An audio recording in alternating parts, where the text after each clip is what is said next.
Hey everybody, welcome back to the show. Stranger Oddities here, and we're going to be kind of looking at a box set, and this is the Scream Factory. I got it here, the Scream Factory Friday the 13th collection, the deluxe edition. Oh boy. I heard about this when it was coming out, and I went ahead and snagged up one immediately. In fact, I think I pre-ordered this thing. It was like $100, and I think now they have gone up a little bit in price. It is a all Blu-ray collection. Yeah, they've jumped up in price just a little bit. I kind of figured it was gonna go up in price a little bit. I think they were like $130 now. I paid $100 for mine.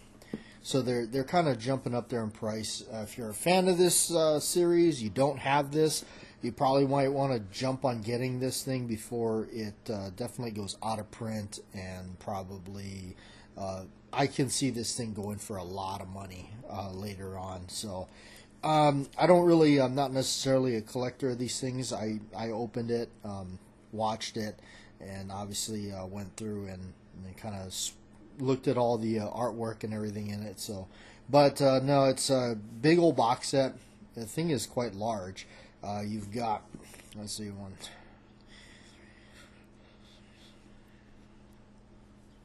there's 13 discs in this thing, or 13 jewel cases at least. I haven't actually looked at this for a little while since I got it. The outside artwork on this box set is actually really nice. Whoever did it, they definitely spent some pride in it. That's one thing I must say. This box set, I mean, this is the way you do a box set, man. I tell you, this is amazing. So let's go ahead and go through what you get. Now I have a video of kind of unboxing this thing and looking at it. So if you want to check that out on the Stranger Oddities thing, I do have a video on it. It's got a little booklet in it. It's really cool. I just kind of wanted to do this radio thing so we can take our time and just talk about it. The booklet is pretty neat. It talks a lot about the beginning stages of kind of doing this. And I've watched a lot of documentaries on it. Of course, I grew up with a lot of these films. I remember watching Joe Bob Briggs' Monster Vision, I think it was, on TNT. This was awesome. I used to run over and quickly try to shove a blank VHS tape into the VCR, trying to record this stuff off the television. Especially one night I heard that they were going to play like the whole series or something, and man, I tell you, I got so excited. I broke out all kinds of tapes and was making labels with my markers and tape that that put on the cassette tapes, the VHS tapes, and everything.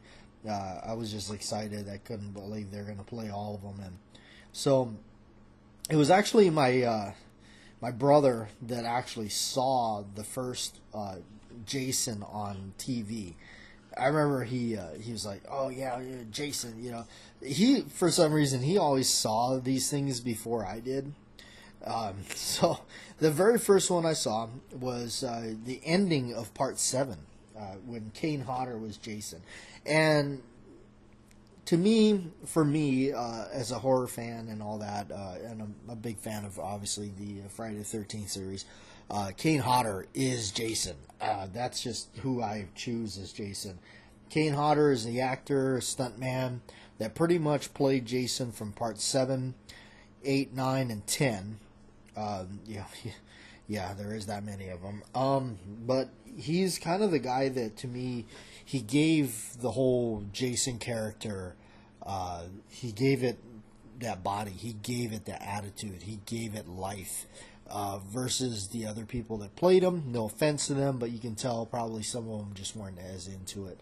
But Kane Hodder certainly got into it. Going through and looking at the discs here. Now, one thing that I must say, that I love the fact that this company went through and got all of the old artwork from the VHS days and carried it over. That is so important to people like me, my age, that where we grew up, going into the video rental stores and seeing these video cassette boxes and wanting to rent them and go home and watch them. I always distinctively remembered Part 3, Friday the 13th, Part 3, 3D. I always remember that because it was a shower curtain, and that's what they brought back, all the old artwork. And it's so awesome because it's got the shower curtain, it's got the outline of Jason, and then you got this big knife coming towards you, dripping blood. And of course, that was like, you know, the whole 3D effect and everything they were doing. So, really awesome that they did this. Each disc, by the way, too, has its own artwork on the disc itself. It mimics usually what the front cover is. It's got that on there. There's also some art, other kind of artwork on the flip side of the slipcover, or the just the sleeve thing that's inside the little insert.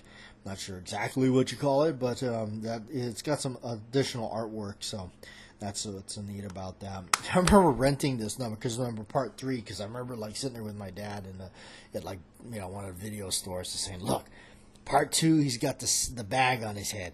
Part 3, he's got the mask, the hockey mask, the infamous hockey mask that we all know him for." And I said, "Look, somewhere along the line, that's where he got it. So we got to see this one." So, you know, I used to try to buy these VHS tapes from the rental places. They would never sell them, obviously. You know, of course, the first two, I think, have the most interesting artwork. I think Part 1 is always going to be iconic because you got this silhouette of somebody standing there with a knife dripping blood, and it's kind of funny because the knife that they're using is just a camping knife or something. Looks like one of those, was it the buck knife that with the black handle and the silver bolsters or something? But it's the silhouette, and he's standing there holding the bloody knife. The knife is actually, I never really realized this until much later in life, that on the bottom where it says Friday the 13th, the 13 on it is actually like, you know, getting bloodied. And it's from the knife. It's the drips from the knife going onto the 13, dripping blood. And then, of course, through the silhouette, you have the forest and the people looking lost in the forest, little cabin, and the moon kind of coming up through the background. It's really cool. But yeah, it says on it, "They were warned. They are doomed. On Friday the 13th, nothing will save them." Gotta love that. Kevin Bacon obviously making his appearance in there. Kind of interesting how everybody kind of got started. The real star, Friday the 13th, Betsy Palmer, which everybody, she just did not want to do the film, but then she ended up doing it anyway because she needed the money or something. And she thought it was absolutely just stupid. But lo and behold, she became a part of history now. With the horror genre, at least. So, Friday the 13th Part 2, it's kind of even more of a bland cover. It's just it's got another silhouette outline, but nothing in the background.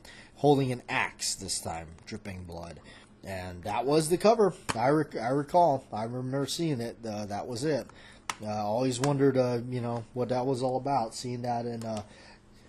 That was Video Showplace down in the Kopiko Plaza in Hawaii. Yes, and I remember they had all the horror tapes in this little cave that was lit by a black light. Really cool stuff. Always loved going in there.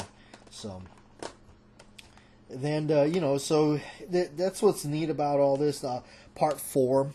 The final chapter, always remembered this cover art. Basically a dirty old hockey mask with the axe cut in it.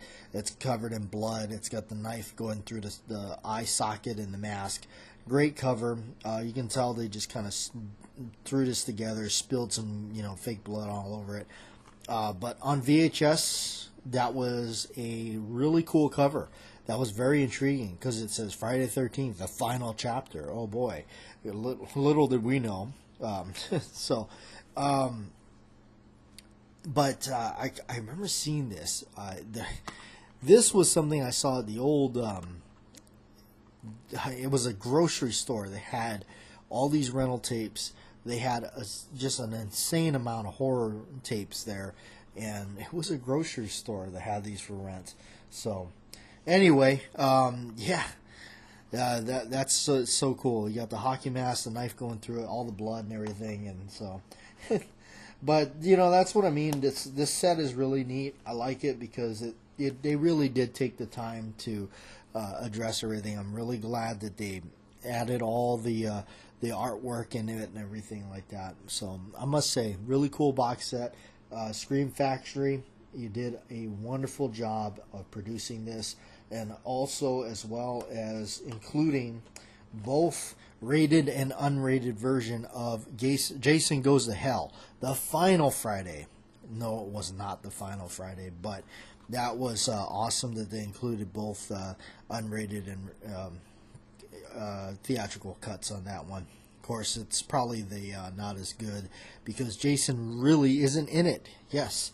Always found that funny. Like, who the heck came up with that idea? I know. Let's make the final movie called The Final Friday, Jason Goes to Hell, and not use Jason. And, of course, you got Jason Takes Manhattan, which that's the last one, or the number 8. The last one I recall, but anyway, there it is. Awesome box set. Thanks for listening, guys.